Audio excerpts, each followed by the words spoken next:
How forgetful of me. This belongs to you now. Should we begin? Without the king? Winter may be coming, but I'm afraid the same cannot be said for my brother.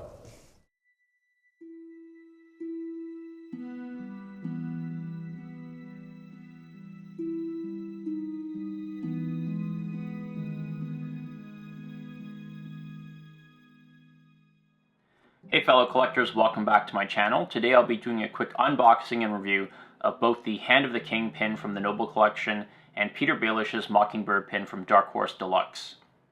I've already opened the box, but I still wanted to show you guys, if you've never ordered from ThinkGeek before, how they'll package and ship your items.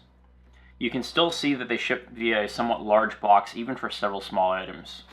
It's well protected inside by these airbags. And here you'll see the items that I ordered from them. First we have the Hand of the King pin, the Mockingbird pin, and lastly this Faceless Man coin. If you're interested, I'll be doing a separate video for the coin later on. I have something special that I'll pair with this. And that's it for the unboxing.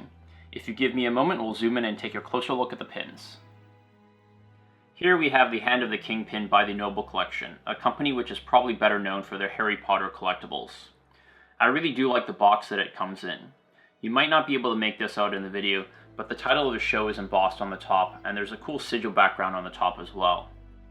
I haven't looked, but I think this would make a cool iOS or Android background. And turning the box around, you'll see that the back is pretty simple. The thing they could have done a little bit better is the internal packaging. As you can see, there's just some wrapping paper covering the loose pin.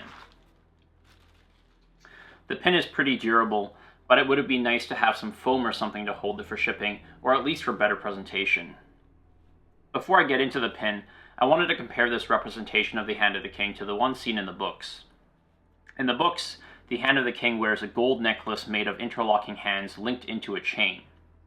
And I'm guessing the show went with the pin because it's slightly more practical to wear on an ongoing basis than a necklace. And it is more consistent with the sigil pins you see all the other characters wear throughout the show. Interestingly enough though, as you can see here, we do see Tyrion wearing the Chain of Office while suiting up just before the Battle of the Blackwater in Season 2. In the show, the Hand of the King of course is represented by this particular pin, and as the books mention, each hand is free to develop their own specific symbol.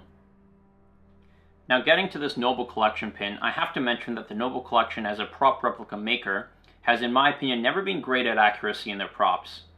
That being said, I also want to mention that I really do like this representation of the pin. So good things first. The biggest thing for me are the size and proportions of this pin. I'm pretty sure that this is the only mass-produced replica that is most accurate to the size of the prop seen in the show. Dark Horse, who made the Mockingbird pin, also has a Hand of the King pin, but as you can see, it's way too small. If you want to see more photos and comparison pics, I'd recommend that you check out Jedi Mark J's Hand of the King pin thread on the RPF, and I'll post a link to it in the description below. Now taking a look at proportions, here's a screen cap I took from the show, and as you can see, the Noble Collection pin exactly matches the one from the show. I also really like the finish of this pin. It looks like it's made from brass, and the finish and weathering of the prop is a great match to what the show pin looks like. The veins in the hand, the spaces between the fingers, and the details on the ring have been very nicely defined. And as a side note, the brass makes the pin quite weighty and feels very nice to hold. Looking a little deeper though, you'll start to notice some flaws in accuracy, which may or may not matter to you. In this case, it doesn't really matter to me, but I'll mention them to you in case you're wondering what they are. First is the sculpt of the wrist. I don't know what Noble Collection was doing here. It seems like it'd be a simple thing to notice and to correct, but the wrist looks pretty janky. As you can see, the sleeve area is all slanted to the left, and the detail on the right here is practically non-existent. As you can compare from the show, the sleeve is supposed to be squared and not slanted in either direction. Also, the design of the ring is completely different than the show pin. These tick marks on the edge aren't supposed to be there, and the internal pattern is different. I'm going to pause the video right here and add a little addendum. I had already posted this video on YouTube, but upon further research I found this image online, which does make the Noble Collection ring a fairly accurate replica, and I completely take back what I just said.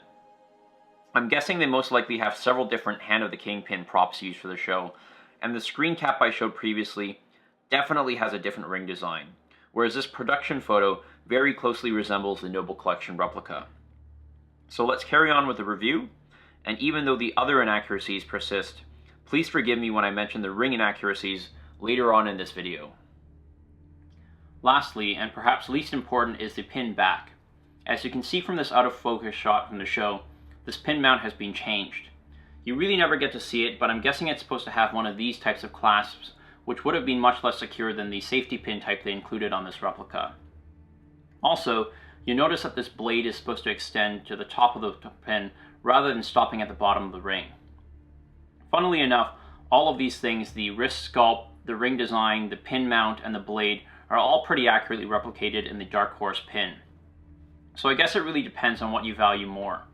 For me, size accuracy was more important than detail accuracy, so I chose this Noble Collection version. You'll have to decide for yourself which is most important. But for all its faults, I really do like this pin, and in a couple months' time, I probably won't even remember what the differences are between this and the show version. And if you're looking for an all-around good representation of the Hand of the King pin, I would definitely recommend this one. And I think I'll cut it there and post a separate video of the Mockingbird pin, just in case other collectors aren't interested in this Hand of the King pin. I hope to see you collectors in a couple moments for my review of Peter Baelish's Mockingbird pin, and as always, please like, comment, or subscribe to my channel for more weekly prop reviews. Cheers.